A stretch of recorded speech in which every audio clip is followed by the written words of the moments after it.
6월 13일 아침 말씀 묵상을 시작합니다. 오늘 우리에게 주시는 하나님의 말씀은 시편 73편 15절로 28절까지의 말씀입니다. 시편 73편 15절로 28절입니다. 나도 그들처럼 살아야지 하고 말했다면 나는 주님의 자녀들을 배신하는 일을 하였을 것입니다. 내가 이 얽힌 문제를 풀어보려고 깊이 생각해 보았으나 그것은 내가 풀기에는 너무나 어려운 문제였습니다. 그러나 마침내 하나님의 성소에 들어가서야 악한 자들의 종말이 어떻게 되리라는 것을 깨닫게 되었습니다. 주님께서 그들을 미끄러운 곳에 세우시며 거기에서 넘어져서 멸망에 이르게 하십니다.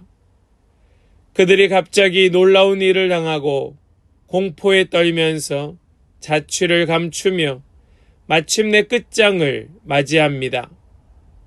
아침이 되어서 일어나면 악몽이 다 사라져 없어지듯이 주님께서 깨어나실 때에 그들은 한낱 꿈처럼 자취도 없이 사라집니다. 나의 가슴이 쓰리고 심장이 찔린 듯이 아파도 나는 우둔하여 아무것도 몰랐습니다. 나는 다만 주님 앞에 있는 한 마리 짐승이었습니다. 그러나 나는 늘 주님과 함께 있으므로 주님께서 내 오른손을 붙잡아 주십니다. 주님의 교훈으로 나를 인도해 주시고 마침내 나를 주님의 영광에 참여시켜 주실 줄 믿습니다. 내가 주님과 함께하니 하늘로 가더라도 내게 주님밖에 누가 더 있겠습니까? 땅에서라도 내가 무엇을 더 바라겠습니까? 내 몸과 마음이 다 시들어가도 하나님은 언제나 내 마음의 든든한 반석이시요 내가 받을 몫의 전부이십니다. 주님을 멀리하는 사람은 망할 것입니다. 주님 앞에서 정절을 버리는 사람은 주님께서 멸하실 것입니다. 하나님께 가까이 있는 것이 나에게 복이니 내가 주 하나님을 나의 피난처로 삼고 주님께서 이루신 모든 일들을 전파하렵니다. 아멘. 살아계신 하나님의 말씀입니다. 아멘. 할렐루야. 오늘도 우리와 함께 하시며 우리에게 말씀 주시는 주님을 찬양합니다. 우리 주신 말씀 붙들고 주님과 함께 동행하며 주님의 뜻을 이루는 복된 성도들이 다 되시기를 간절히 소망합니다. 우린 어제 말씀에 이어서 시편 73편의 말씀을 함께 보고 있습니다. 시편 73편의 말씀은 시인이 살아가는 그 삶에 도대체 이해되지 않고 납득되지 않는 이러한 일들을 보면서 그 일의 의미가 무엇일까, 무슨 뜻일까, 그 고민 가운데에 낱낱이 하나님께 아뢰며 하나님을 깊이 만나고 깨닫게 되는 말씀이 이 73편의 말씀입니다. 어제 말씀에서 그 결론과 오늘 말씀에서의 시작이 이어지고 있는데요. 그것은 무엇인가? 오직 모든 문제의 해답은 하나님에게서만 찾을 수 있다라는 것입니다. 하나님께서 그 악한 자의 흥함도 악한 자의 멸망도 그분께서 그분의 손에 주시고 그분이 주관하시니 우리는 오직 하나님 앞에 나아가 그분을 배울 때에만 해답을 찾을 수 있다라는 것이 어제 말씀에 이어 오늘도 연결되는 말씀의 중요한 요지인 것이지요. 악인의 형통을 보는 것, 그것만큼 고통스러운 일도 아마 없을 겁니다. 마음이 흔들리지요. 미끄러집니다. 우리의 확신은 잃고 믿음을 버리고 넘어질 뻔하고 미끄러질 뻔하게 되는 것이 우리네 삶의 과정입니다. 그러나 오늘 시인은 드디어 마침내 그 해답을 찾게 됩니다. 어디에서요? 하나님 앞에서. 어디에서요? 주님 계신 성소에서. 시인은 자신의 믿음과 정반대인 현실 앞에서 깊은 고민에 빠지게 됩니다. 악인은 번성하고 형통한데 자신은 오히려 고난을 겪고 있는 이 문제를 어떻게 해결해야 될지 방법이 보이지 않습니다. 그럼에도 불구하고 그는 하나님을 원망하거나 배반하는 말을 하지 않으려 경계합니다. 우리 15절 말씀을 보겠습니다. 나도 그들처럼 살아야지 하고 말했다면 나는 주님의 자녀들을 배신하는 일을 하였을 것입니다. 지금 시인은 이러한 현실 속에서 나도 그들처럼 살까? 차라리 그들처럼 사는 편이 낫지 않을까? 남들 다 하는 거 나도 하고 남들처럼 나도 그렇게 살면 안 될까? 내가 신앙인이라고, 내가 믿음 가진 자라고, 내가 꼭 이렇게만 살아야 하나? 이때 시인은 그럼에도 하나님을 원망하지 말아야지, 하나님을 배신하지 말아야지 하고 고백하고 있는 겁니다. 스스로 해결할 수 없습니다. 스스로 풀어낼 수 없습니다. 그러면 고통만 심해질 뿐입니다. 16절 말씀입니다. 내가 이 얽힌 문제를 풀어보려고 깊이 생각해 보았으나 그것은 내가 풀기에는 너무나 어려운 문제였습니다. 고통만 더하여질 뿐입니다. 인간의 지혜로는 도대체 이해할 수가 없고 도무지 납득이 가지 않습니다. 결국 해답은 하나님께 있는 겁니다. 성도는요, 자신의 한계를 인정하고 모든 것의 주관자 되시는 하나님께 맡길 때에만 해답을 찾을 수 있다는 겁니다. 시인은 마침내 그 깨달음을 하나님의 성소에 들어가 얻게 됩니다. 17절 말씀입니다. 그러나 마침내 하나님의 성소에 들어가서야 악한 자들의 종말이 어떻게 되리라는 것을 깨닫게 되었습니다. 그는 하나님 앞에서 악인의 그 종말이 어떻게 될 것인가 깨닫게 됩니다.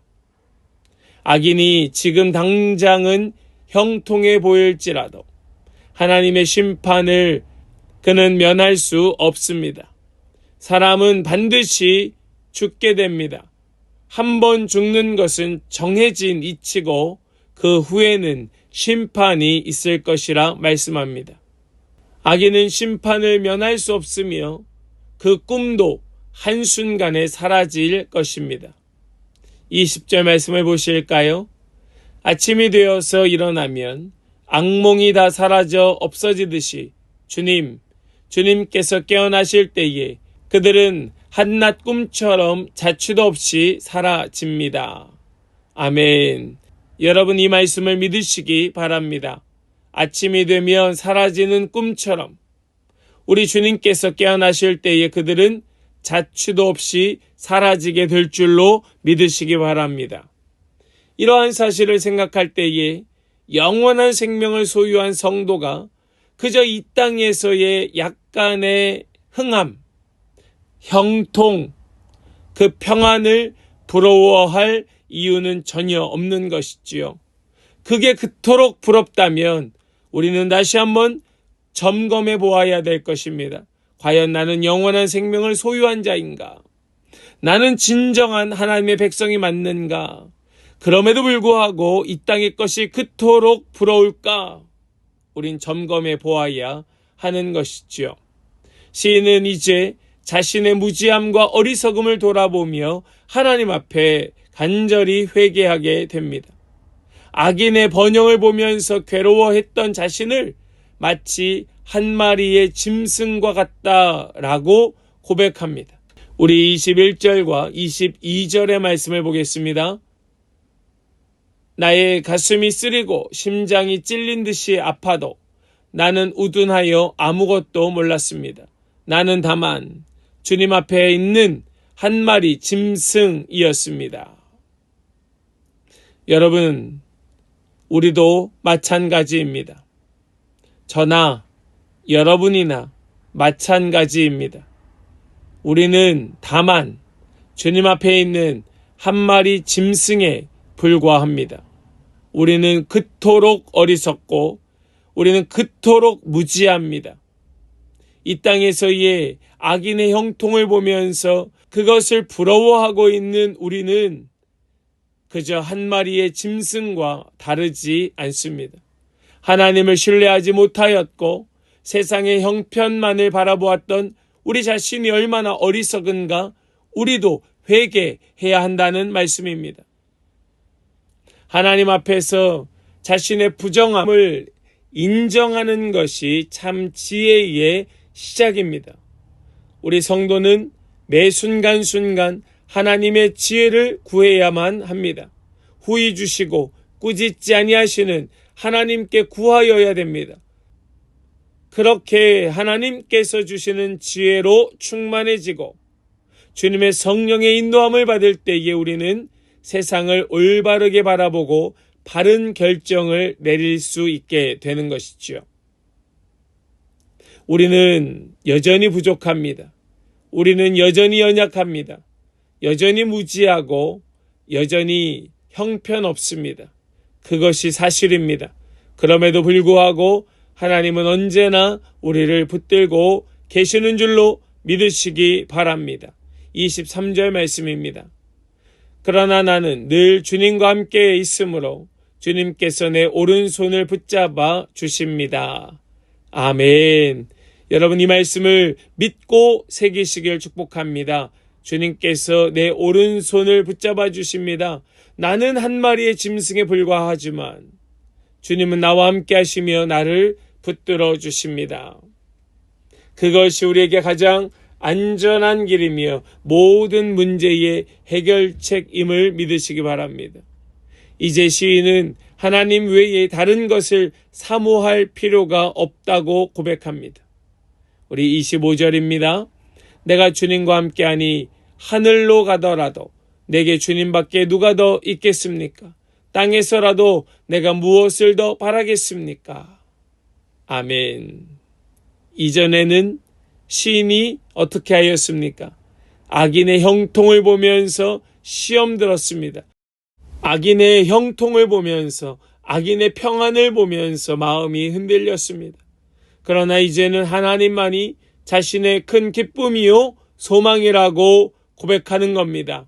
성도가 참된 평안을 누리는 길은 하나님과의 친밀한 관계가 회복되는 것뿐인 줄로 믿으시기 바랍니다.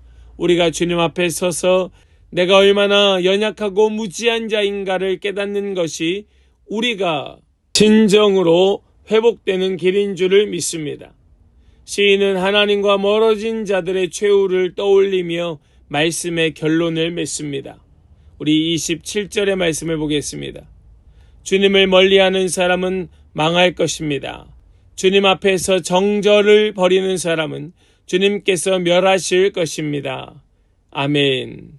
하나님과 멀어진 자의 최후는 그저 멸망뿐입니다. 그러나 하나님을 가까이 하는 자는 그는 더 큰 복을 받게 될 것이라 말씀하지요. 28절입니다. 하나님께 가까이 있는 것이 나에게 복이니 내가 주 하나님을 나의 피난처로 삼고 주님께서 이루신 모든 일들을 전파하렵니다.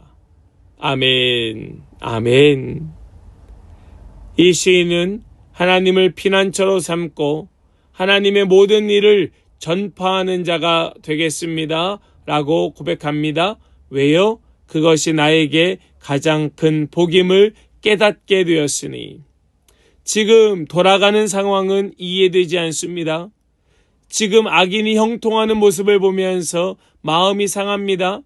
그래서 다시는 더 이상은 그러한 것에 마음 빼앗기고 관심을 두는 것이 아니라 그것과 더 멀어져서 오직 하나님만 가까이 하겠노라고 다짐하고 결단하고 있는 것입니다. 그것이 나의 복이라고 고백하는 겁니다. 세상의 기준이 아니라 하나님의 관점에서 세상을 바라보겠다고 말하고 있는 것입니다. 그럴 때에 흔들리지 않는 신앙이 자리 잡게 된다는 것을 그는 알았기 때문인 것입니다. 사랑하는 여러분, 고난 중에도 하나님을 신뢰하며 그분께 가까이 나아갈 때 우리는 영원한 소망을 발견할 수 있게 될 줄을 믿습니다. 시인은 흔들렸던 마음을 하나님 안에서 바로잡게 됩니다. 하나님을 가까이 하는 것이야말로 참된 복임을 깨닫게 되었습니다. 영원한 생명을 소유한 성도는 이 땅의 기준이 아닌 오롯이 하나님의 관점으로 살아가는 것입니다. 성소로 나아가 주님을 만나고 깨닫게 되었던 시인처럼 하나님께 더 가까이 나아가야 하는 줄로 믿으시기 바랍니다. 오직 우리의 흔들리지 않는 믿음과 영원한 소망을 얻기 위하여 더욱 하나님을 신뢰하고 더욱 그분께 가까이 나아가는 모든 성도들이 다 되시기를 주님의 이름으로 간절히 축원합니다. 우리 오늘 이 말씀, 우리 이 말씀을 다시 마음에 굳게 새겨 넣읍시다. 그리고 우리 이 말씀 한 절 한 절을 기억하면서 다시 한번 마음을 잡고 결단할 때에 주님을 멀리하지 않겠습니다. 그것은 망하는 것입니다. 주님을 가까이 하겠습니다. 그것이 나에게 복입니다. 우리 그것을 믿고 고백하며 주님께 더 가까이 나아가는 모든 복된 성도들 되시기를 주님의 이름으로 간절히 축원합니다. 아멘. 기도합니다. 하나님 감사합니다. 오늘 주신 말씀 우리의 마음으로 붙들고 또 소망하며 결단케 하시니 감사합니다. 주여 이 말씀 붙들고 우리 주님의 인도하심만 따라갈 때에 우리 주님을 신뢰하며 더욱 가까이 붙잡는 복된 성도들이 되게 하여 주시옵소서. 세상을 바라보면 이해되지 않고 세상을 바라보면 도저히 납득되지 않지만은 하나님 바라보고 하나님 가까이 할 때 우리는 그것이 참 복임을 깨닫게 되는 줄로 믿사오니 주여 우리 귀한 성도들 한 영혼 한 영혼 붙드사 주님의 뜻 이루어 주시옵소서. 믿고 감사드리며 우리 주 예수 그리스도의 거룩하신 이름으로 기도하옵나이다. 아멘.